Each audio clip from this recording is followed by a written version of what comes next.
So this is going to be my fourth video in a series about work, and what we're going to do in this video is find the work required to pump a specific liquid out of a tank, a reservoir, a trough, whatever, whatever we're given.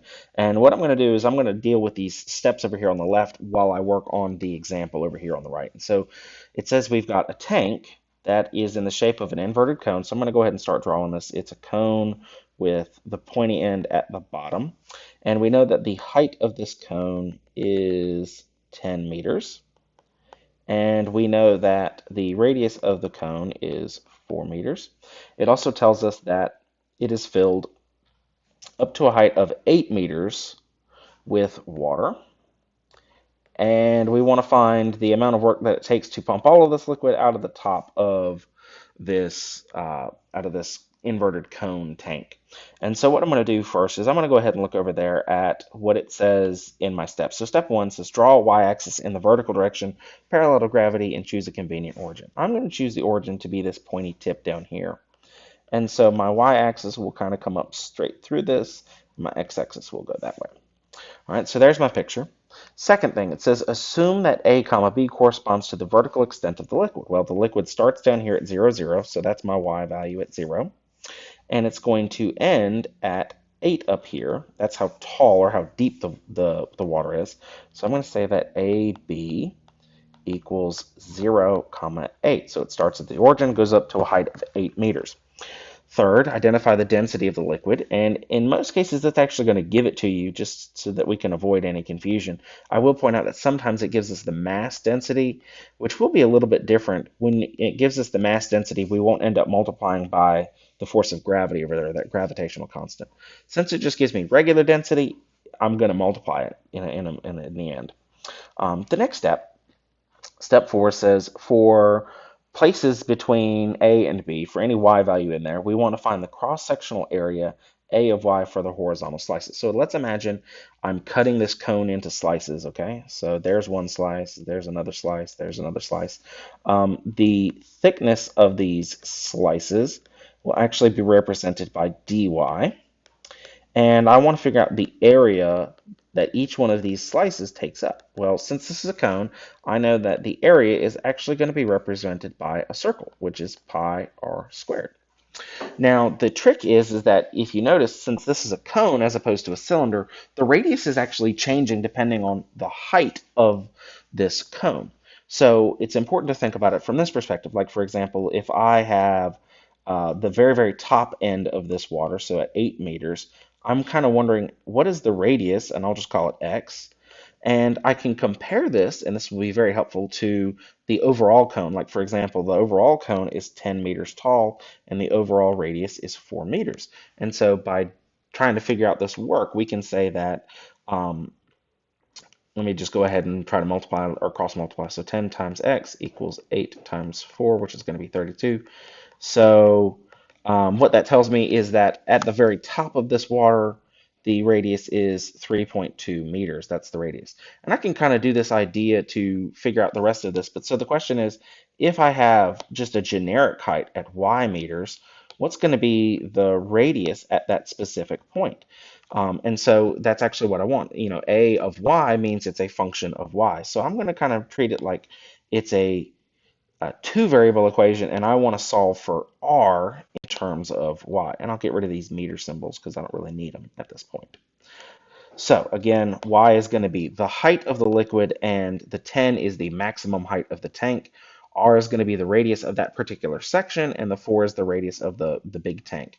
So that's going to give me cross multiply 10 times r equals 4 times y, and so r equals 4 over 10 y. And so that's what I'm going to use as my radius. So let me come over here. A of y equals pi times 4 over 10 y squared. And I can simplify that ever so slightly. 4 squared is 16, multiplied by pi.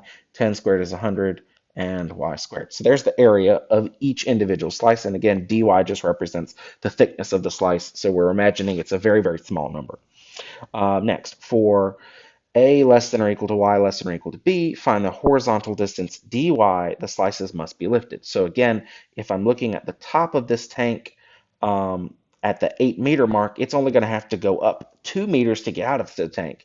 Whereas if I go a little bit further down and I go to the 4-meter mark, it's going to have to go up 6 meters to get to the top of the tank. If I go down to 2 meters, it's going to have to go up 8 meters to get to the top of the tank. If I look down here at the very bottom at 0, 0, it's going to have to go up all 10 meters to get out of the tank. And so in this case, the horizontal distance required to lift it is actually going to be 10 minus y. Again, I'm going to kind of run through that perspective again. If I'm talking about y being 8 meters, the top of that water line, it's only going to go up 2 meters to get out.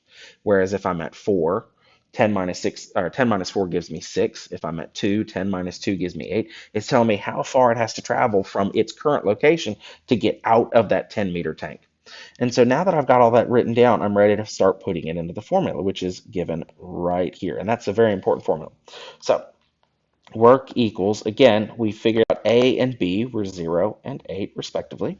We were given the density of 10,000 kilograms per cubic meters. We're going to multiply by the gravitational constant, which is 9.8 meters per second.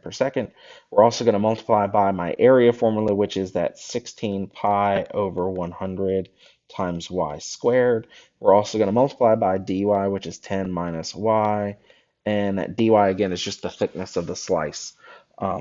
So now that I've got this whole thing written down, I'm ready to start going ahead and trying to multiply some stuff together and figure out what actually this integral is. So a couple of things I'm going to do is I'm going to kind of multiply all of these constants together. So 1,000 times 9.8 times, we'll do 16 pi over 1,000 or over 100, excuse me.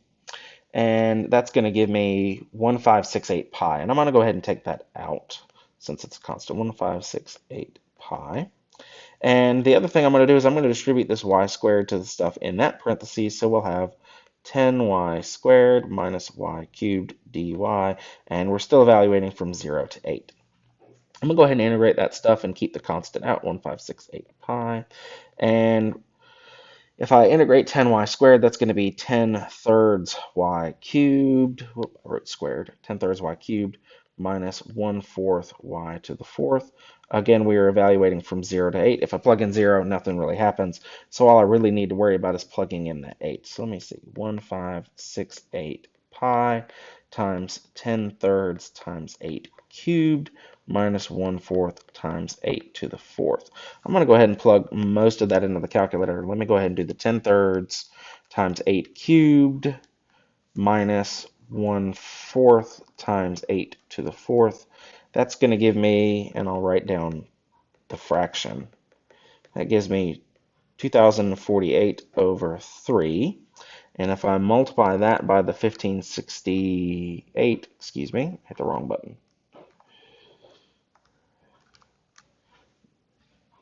And multiply by the pi, let's see what it gives me. A whopping 3362827.797 joules. So I might end up writing this in some scientific notation just to make my life easier. I think for the moment you could technically write this as, I'll write it as 3.4, and let me see how many decimal places. 1, 2, 3, 4, 5, 6. So 3.4 times 10 to the 6th joules. Hopefully this does help you. Again, I really think it's important that you pay attention to these steps right here. Drawing the picture is the first step. Determine your bounds of the liquid, and then again you're going to be given the density. But again, try to make sure you're paying careful attention to this AY and DY part of your density formula, or excuse me, your work formula. If you have any questions, I realize this was a lot of stuff.